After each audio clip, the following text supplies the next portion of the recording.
All right, so there's a lot of different things that we can actually start working on now. Like we could try to build out an admin dashboard, or we could try to build out an individual page of the post. And I think I'm going to go with that approach, just do the individual post page. So if you remember here, if you click on read more, these are all hard-coded links to take you to a JavaScript page, which we've created over here. So if I click on it, it just takes me to a page that has some like hard-coded text, right? What we actually want to do is each of these links need to take us to a new page that'll show just the post data for that individual blog post. All right, but before we actually do that, I do want to kind of clean up this home page real quick because it doesn't look that nice. So if we go back to the index file, we can actually target inside the CSS. I can say target all the direct children of preview, and I can say flex grow of 1, and that will basically tell Flexbox that the children of the flex container need to expand as much as they can, and that'll just make the layout look a little bit better. There's also like flex grow 0, and that'll basically prevent it from shrinking, right? So there's a lot of stuff with Flexbox that you just have to kind of learn, but that is just a new thing to kind of show you all. So I'm also going to add some margin bottom to that preview class, because if you remember, all of these divs are like preview divs. I'll save this and I'll refresh the page, and you'll see that it looks a little bit nicer. We got some spacing between our blog posts. So I'm going to try to do this from the front end and then move on to the back end. Sometimes it makes more sense to implement the back end endpoint first and then implement the front end, but just do whatever works for you. So the first thing that you'll notice is that all of these links are hard coded to basically go to the same post page, okay? We want to change that. So let's just go ahead and open up our index file where we're dynamically generating these DOM elements, and let's find where we're making those links. And what we want to do is we want to basically go to a new page that has the ID of the blog post in it. Okay, so if we go back to our Mongo data, you'll notice that if we go to posts, all of these entries have like a unique ID attached to them, right? So we can use that ID and somehow embed that in the URL of our browser so that we know which post we need to fetch when you go to the post page. All right, so a lot of information. It might be a little bit confusing, but let's just try to implement this out. So instead of going to posts/JavaScript HTML, I'm going to go ahead and just make a new file called post.html, okay? And I'll put that in the root of our directory, and I'm going to go ahead and make the internal of that, the code of that, match the current posts, the JavaScript page. And let's just remember to remove the .. slashes and change those to / so that it doesn't break. Okay, so let's also remove, we don't need this post directory anymore. All right, so if we were to refactor this to just go to the post.html, I should be able to click it and that'll take us to our post page, right? So nothing really new is going on here. But again, what we wanted to do is we want to attach that unique ID to the URL. So if I can do a $ID, I can do =, and then I could interpolate post of _ID. So what we are typing out here, this is something called a query string, okay? So when you have a URL that has like a ?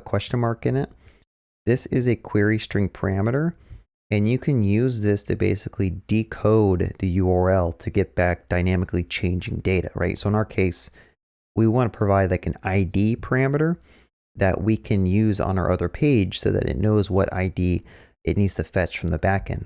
All right, so let's just try that out. If I were to click on this last one, this is a test, you'll notice that it's going to redirect me to a page that has, doesn't have anything in it because I forgot to refresh. Let me try it again. All right, so I had to refresh my page, but you'll notice now in the URL, it's really small to see, but it actually has a $ID =, and then it has a unique ID. So we want to use that unique ID to maybe fetch something from the backend that we haven't implemented yet. So on the post HTML, let's go ahead and import another script. So I'll pretend like there's a post.js script that we have, and we're going to import that there. And inside of our JS folder, I'm just going to go ahead and make another post.js file. So for this file, what we need to do is we need to somehow decode that query string, okay? So to access the everything that comes after the question mark ID, you can do window.location.search. So like if I were to console log that out, you'll notice that when I refresh this page, it prints out question mark ID equals the actual like Mongo ID, okay? So we need to just grab the ID part. I'm going to show you a quick like hack solution, but there are a lot of better ways to actually grab parameters out of a query string, because you can actually have like 10 or 20 parameters up in your URL depending on what your business needs are. Okay, so instead of just console logging it, we want to take the string, and it turns out in JavaScript there is a baked-in method called replace that happens to exist in all strings, and you can call replace, and that method is going to take 2 arguments. Okay, the first argument is the string or substring that you want to replace. So I'm going to do a question mark ID equals, and then the second parameter is the string that you want to replace it with, right? So we're just saying find this string, replace it with this string. Now if I refresh the page, you'll notice that this ID prints out just by itself. This is kind of what we need to fetch it from the backend. All right, so instead of console logging that, let's just set that to a variable so that we can use it. Make sure I do an equals here, do a semicolon. All right, so now we have an ID. So now you have to ask yourself, how do we fetch an individual post from our backend? Well, if we pretend like there is an endpoint that we can fetch from, we can just basically do the same approach that we did for our landing page, which was do a fetch request like this. So I'll go ahead and copy that code in and kind of delete or comment out some of the internals that we don't need yet. And let's pretend that there's an endpoint called /posts/ID. Okay, so we can basically pretend there's an API endpoint out there that we can just pass an ID to, and that's going to return us a single post that is related to the ID. So I'm going to change these to backticks, and I'm going to string interpolate this ID here and change this to post. So at this point, if I run this, it's going to crash because obviously there's no backend endpoint. We haven't created it yet. But if I just run this, you'll see down here, there's a red cannot get on this URL. But basically the front end is trying to request some data. The URL doesn't exist. So now we need to move on to the backend and actually create this endpoint. So let's load up our server.js file. And before I actually start changing any code, there's something I want to set up, because if you probably noticed before, we have to keep stopping the server and restarting it every time we change the file. And it's kind of annoying to do. And it can also be like tedious if you forget, you don't see your changes because you forgot to restart your service. So what we can do is that there's a package called nodemon, which you can install. So I'm going to say npm install save-dev nodemon. And that's going to bring in a tool that we can basically use to watch our files and restart our server whenever the server file changes. I want to show you another thing as well. So if we open up that package JSON, remember we talked about this. This is where we store like our dependencies. There's also a scripts property that you can kind of define scripts for people to run in the command line here. So basically, if I wanted to do like one called npm hello, I could change the script to hello, and then I could echo out like hello world. So if I do an npm run hello, that will print out hello world, and basically that's just running whatever bash script I happen to put here. So what we're actually going to do is we're going to do one called start, and we're going to say nodemon space server.js, and then what we can do is say npm run start, and that's going to run that nodemon tool over our server file. You can also, little tidbit, there's certain keywords that are kind of unique that you can actually just say npm start instead of having to say npm run start. Just keep that in mind. Like npm test is one, I think like npm build is one. But for any other custom scripts that don't have like a designated name, you actually have to use like npm space run space the name here. All right, so this is really important to know, because as you build larger projects, you might have 10, 20, 30 scripts defined here that you need to use at various times throughout your application to maybe spin up databases, seed databases, etc. But let's not get into that. Anyway, to show you what nodemon does, if you notice here, if I go into my server.js file and I save it, you'll see in the terminal down here, it actually restarted my service. All right, so anytime I save my file, it just restarts my server, which means that when we hit our endpoint, we're going to get back the exact same implementation that we just saved.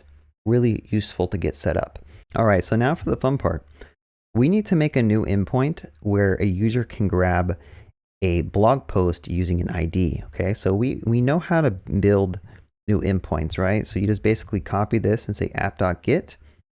But something new that we haven't seen before is in express.js, you can make your URL have a colon and then put like a unique string there, or a unique name. And what that allows us to do is inside of our function, we can say give us rec.params.id. All right, so you notice here the ID is going to match this. I could name this whatever, but that'll basically have to match. So if I want to hit this endpoint and pass it whatever I wanted here, that'll actually print out from the parameters from the request object. So let's save that and let me just kind of show you what's going on. So going over here, I'm going to go to post and say hello. And you'll notice that it printed out hello down in our terminal down here, right? So what we can also do, I'm going to change this back to ID, and I'm going to grab this unique ID here, right? We have 3 posts, and we want to try to get this one.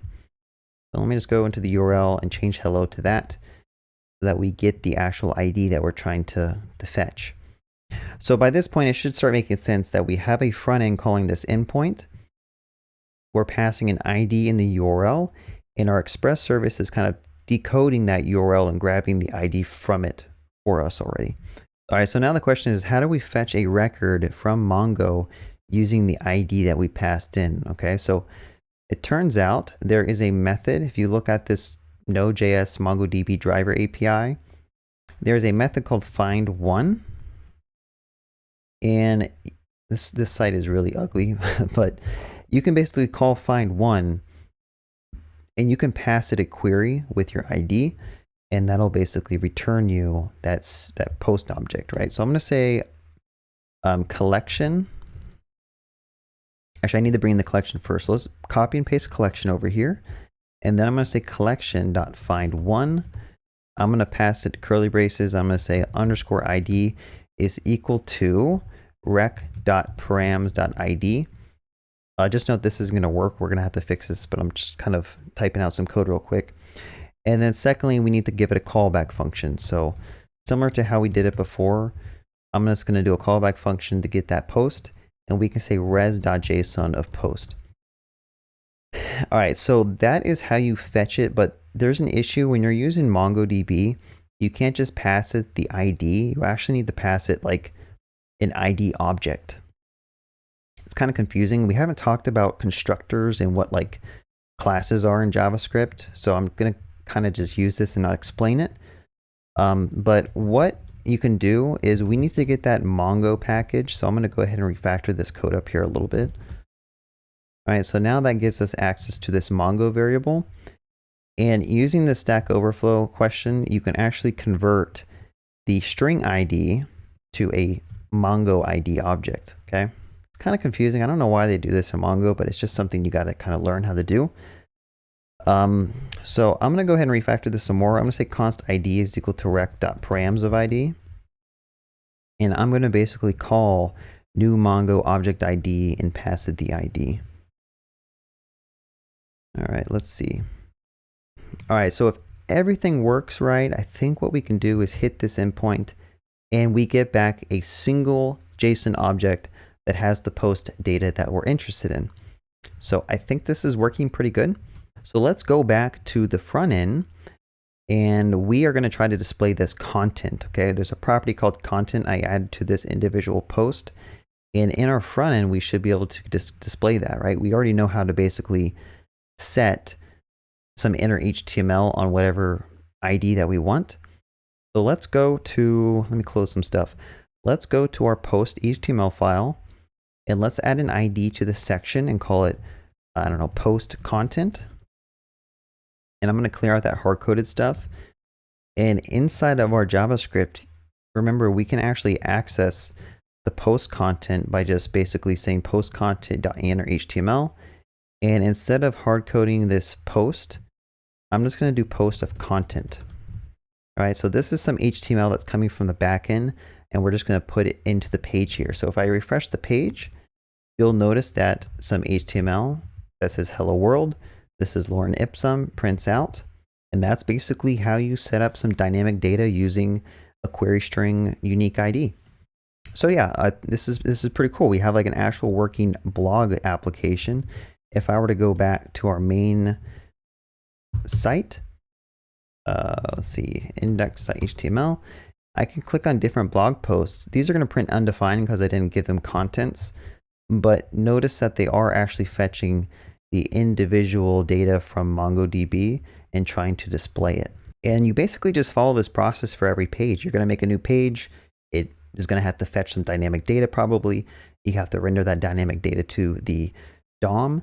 And then you probably need an endpoint that is going to support giving whatever data that you might need in your front end. So while we are here, I want to kind of show you some cleaner ways to write code. I didn't really show this yet, but I think it's important to kind of show you. So there's this thing called async await in JavaScript, which I think if you use it, it's going to make your code a bit easier to read and understand. But it could be kind of confusing to learn at first. So basically, anytime you have a function, you can put async in front of the function definition. And what that allows you to do is basically anywhere that you have a promise, you can put in a wait in front of that promise and have it return values like we do with normal functions, okay? So instead of having to do like promise chaining or callbacks, this happens to be a callback, but I think you can also do like promise chaining, like I could have done .then. I could have done this, and this I think would work just fine as well. Let me just verify this. I don't want to tell you some bad information, but I think I can go to posts, and that still works exactly like it did because toArray happens to return a promise, so you can do some promise chaining if you want to. But anytime that there's a promise returned, like I said, you can actually just put an await in front of it, and you don't need to do promise chaining, right? So I could just do const posts is equal to await of collections, or collection.find of toArray, and then I can say res.json of posts. So now if I hit the URL, same response, the same behavior, but this code is a lot easier to understand. There's no like nesting, there's no callbacks, there's no promise chaining. Everything is just really clean and easy to understand. But it's important to understand behind the scenes, you basically want to await on promises, right? So let's do the same thing here. Just put async in front of the function definition. We're going to put await in front of the find one. We're going to set the response of the await call to a post. We're going to get rid of the callback here. And then we're going to say res.json is equal to post. All right, so now we should be able to get that individual post up here if we wanted to, and that's also working. So I think it's just good to kind of show you this because a lot of people use async await now because it's easier to understand. And I didn't want you to leave this whole tutorial series not at least seeing it once and kind of getting your hands wet using it. All right, so we're kind of, I think the last thing we need to do is like an admin panel, which we're going to do in the next video.